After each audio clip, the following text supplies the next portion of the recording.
الحمد لله رب العالمين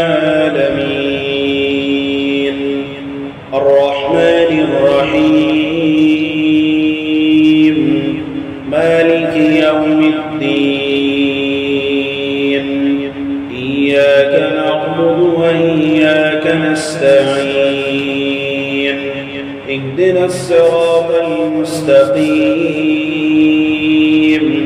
صراط الذين أنعمت عليهم غير المغضوب عليهم ولا الضالين.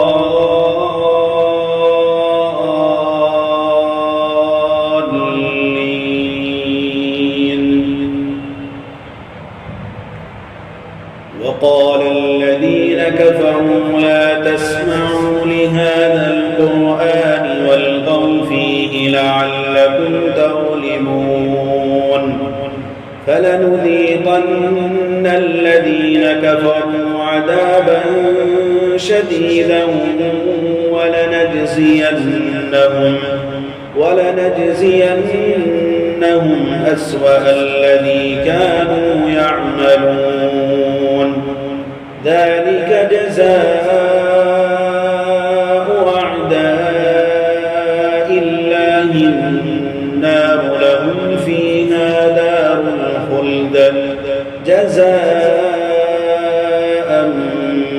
بما كانوا بآياتنا يجحدون. وقال الذين كفروا ربنا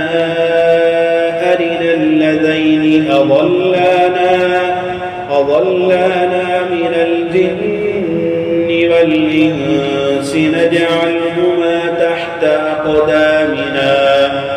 تحت أقدامنا ليكونا من الأسفلين. إن الذين قالوا ربنا الله ثم استقاموا تتنزل عليهم الملائكة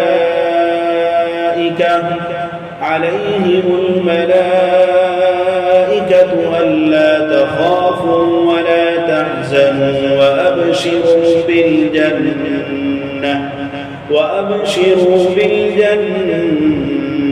التي كنتم توعدون نحن أولياؤكم في الحياة الدنيا وفي الآخرة ولكم فيها ما تشتهي أنفسكم ولكم فيها ما تدعون